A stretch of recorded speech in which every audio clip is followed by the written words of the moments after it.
Hey guys, how are you? Welcome back to my garden. It is mid-late autumn and you can tell it is an overcast day today. Actually, it started really nice. It was really nice and warm and sunny in the morning. Went to the beach with Alfie, had a nice start into the day, lovely breakfast. And now it's kind of like a little more grey, but still the temperatures are okay. So it's definitely a perfect day for gardening. And what I want to do today with you is something a little different to what I shared so far with you guys. So far my videos were always kind of like about a specific project, kind of like planting something in specific or potting something up or decorating. And today is going to be just a normal day in my garden basically, and all those small things that I do and that I tackle, because I think this is also going to be interesting because I can just show you some different things that I'll be doing around this time of the year, show you maybe something and just tell you like, oh, this is something that's going to come in the future, but I'm not doing it at the moment because of this and that maybe. So I hope that you will enjoy this, something completely different to what I've done and shared with you so far. So what I want to do now is just flip my phone and walk you through an area and just show you and explain you what I need to do and why I do it, and then get cracking and then work my way through the day and do all these little projects bit by bit. I'm really excited about it because this is like something that I normally do in the garden, and I like doing all these small little things because by the end of the day you really feel like you've accomplished a lot and you managed a lot, and this is just a perfect thing for me to do. So let's start. So one of the first areas that I want to tackle with you today is the island bed, which is kind of like sitting in the middle of the garden, and especially areas like these here. So I collected all of the leaves that came down from the walnut trees on the lawn already. So if I just swing up a little bit there, you get to see nothing on the lawn, everything looking fine. But if I just show you what's happening in the bed, there's still a lot and a lot of leaves here, and I really want to get in there and just start collecting them. Reason number one is I mulch everything with wood chips, and if I leave the leaves on top of it, they will break down, rot on top of the mulch, and that is not good. In general, you can leave leaves in your flower bed as kind of like a winter protection mulch. Actually, it is a good thing, but not for me necessarily here because I do have the wood chips as a protection. So I really need to get in there and try and collect as many leaves as I can. And then I want to show you basically this here. It looks quite mangy right now and it's not good.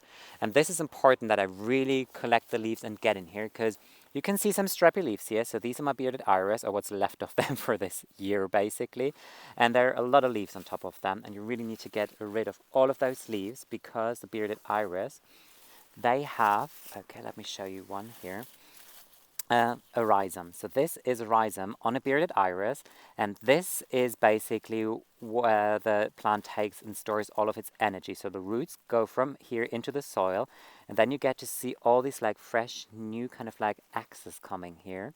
They will form new big rhizomes, and new leaves will shoot out here next year, and the flowers will also appear from here. So these rhizomes need to sit and bake in the sun. So it's really important that they are not covered, and especially not covered by rotting leaves. So I left it now for a week basically, just waiting for you to make this video with you guys, because this is important that I get in here and collect all of those leaves off of the iris. Also like get rid of these like strappy leaves that are like lying around here. Really clear it up, make sure that the rhizomes are good exposed. This is like a southwest-ish facing, more south facing. And the iris in this area, they bloom fantastic. So if you're intrigued and want to see how my iris are looking here, go on my Instagram. I shared some photos so you get to see them. This is a variety called English Cottage, which comes in a very beautiful color, and I can't wait to show you how they're going to flower next year. So this is going to be project number one basically in this area. And then project number two is just a quick one, but something that I do now pretty much every 3 days. So look what happened. The mole was kind of busy again, not as busy as he previously was, but still. So I still get some piles of dirt lying around here and then everywhere. So this maybe like 5 minutes or so. So this is what I need to do, really get in there and just get rid of the topsoil. I don't push it back in because that just worsens the entire situation from my experience. And then just look quickly. Oh, so cute. Oh, look. Cute here. Miss Alfie. She found a walnut. Hello. Hello. Are you cute? Yeah? Oh. But look what is nice as well. The Bistorta is still in full flower. It looks so beautiful. Aster Astron looking nice. The structure from the sedum over there. Then just the grasses, the Panacetum. Everything still looks really nice actually considering the time of the year. I'm so happy with that. like the miscanthus here, and then the rudbeckia. I mean, they are kind of fading out now. There's one sneaky yellow one in there. That was not a cherry brandy, but I didn't have the heart to ripe it out. So let's see. I don't think that they'll overwinter though, but they're still looking super nice. So I'm going to place my order very soon for those. But yeah, first things first, so I get in there, start collecting the leaves basically, and maybe also do a little bit of a cleanup. So if I just walk back, I see one more area that I can quickly show you. So I'm not big on planting a lot of annuals, but here I had a patch of coleus. So like sitting here basically, here they were, really beautiful and stunning, but there's not a lot left anymore. There's just like some dark stems basically, and that's it. Even though we had no frost or anything, but they just decided to give up. So I'm definitely going to pull those out, clear this area, and just make sure that I have a fresh start for next year. So what I'm going to do now is get in front of the camera and start cleaning all of these areas here.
Just two more things I quickly want to say before I walk you over to the next area that I'm going to work at today is number one is, and generally I don't really cut back any perennials at this time of the year. Yes, this is kind of like a little tidy up for winter video, but the perennials I just keep them because they are a really nice texture generally throughout the entire winter. The Veronica wasn't.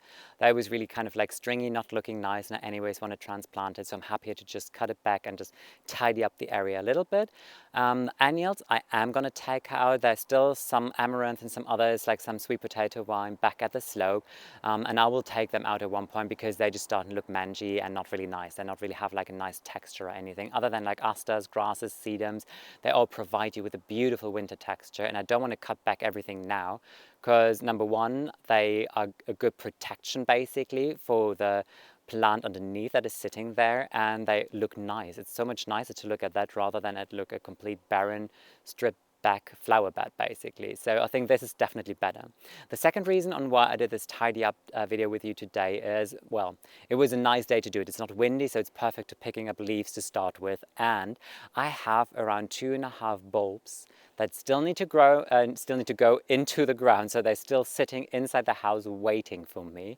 So this is one of the future projects to come, and in order to plant them I need to make sure that this area is also prepared, that I can get in there, that I don't need to, like, I don't know, dig myself through leave the mulch and everything, so this makes it a lot easier actually. So one of the future projects to come is me planting 2,500 bulbs with you, and I hope you're excited about that as well. But before that happens, I'm just going to walk you over to another area and then continue with what I'm going to do today. So one of the next things I want to do with you today is get in here into the veg plot and do a little bit. So you can tell that the green fertilizer that I sowed is still growing nice and good, and since we don't have any frost in the forecast for the next 2.5 weeks, I'm very positive that this is going to continue growing and do all its goodness. But you can tell there's some leaves here on my path. So again, I'm just going to get in there quickly, collect those leaves, and then still in the back, the beautiful pot arrangement that I did with you guys in one of my previous videos.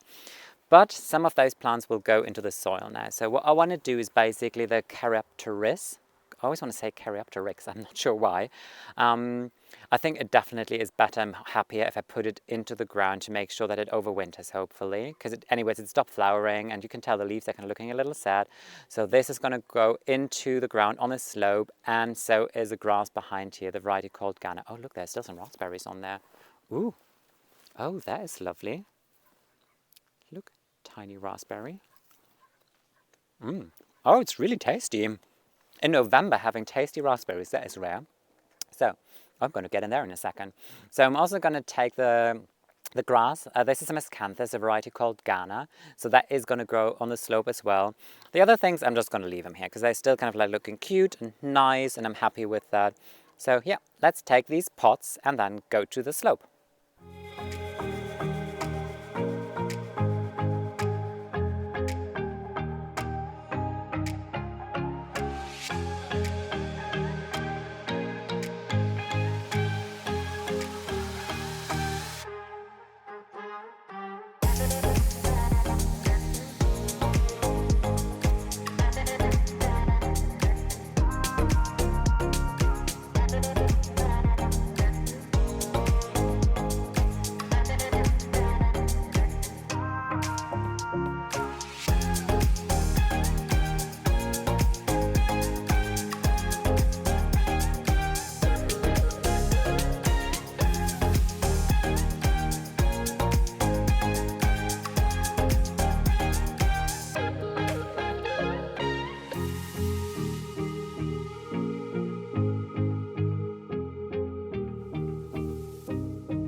So this is pretty much how it's looking. You might not be able to see a lot because the plants are still quite small, but I hope that they grow into a good size actually. And you get to see, oh look here, there is still a red pepper, a bell pepper still ripening.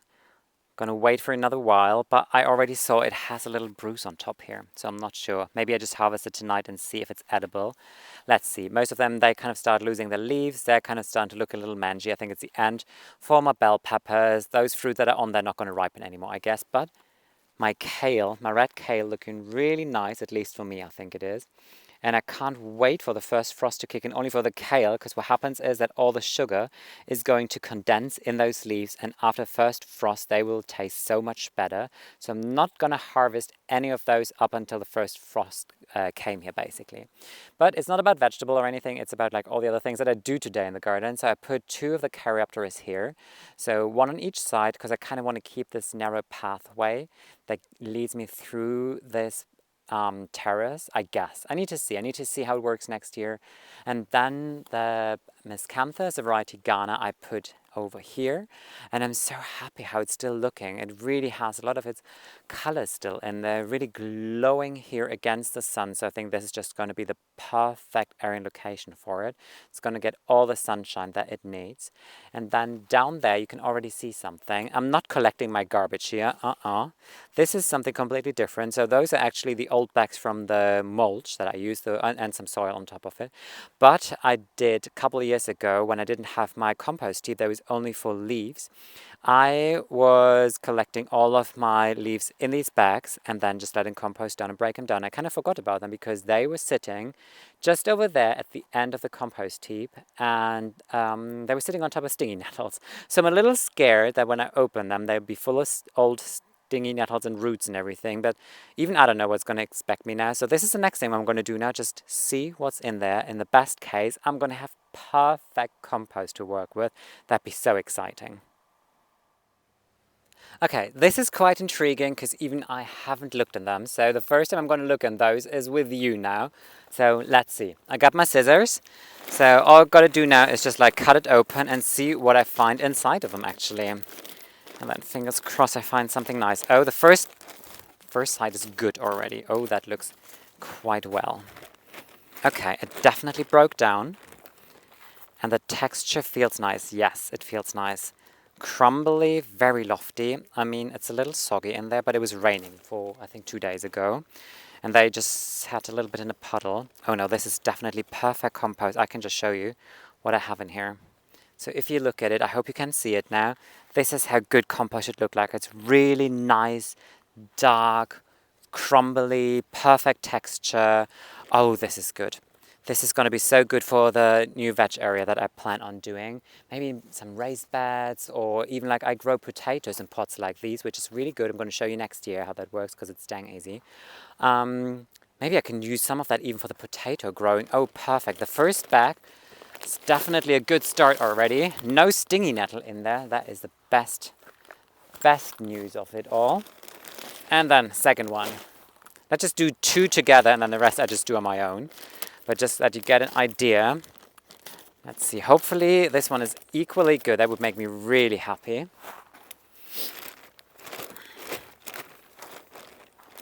Wet, definitely more wet, so that probably sat in a puddle. It's all right. Okay, just put it in the other pot because this is not as good. I don't want to mix the good and the bad, not so good one. It broke down, of course. It really broke down, and maybe it sat in the puddle, but this is kind of like smushy in a way. Can you see it? Ugh. Ugh, this is like bad Play-Doh. Okay, let's see. Maybe if it dries off, maybe really it has to dry off a little bit. Not sure what happened here. Ooh, this is really weird feeling on the gloves already. Maybe if I just get in here a little bit. Not sure. I don't think anything grew in here, which is a good thing. Maybe because it just really sat in the puddle, that has to do with that. Maybe just sitting on the bottom. I think if it dries off, maybe that will help a little bit. But this is, I can use that one for sure as it is. This is beautiful. This is lofty, crumbly, light. This is exactly how a good compost should look like. This is not so ideal, so I might just use it, mix it with some garden soil that I just buy in the garden center eventually.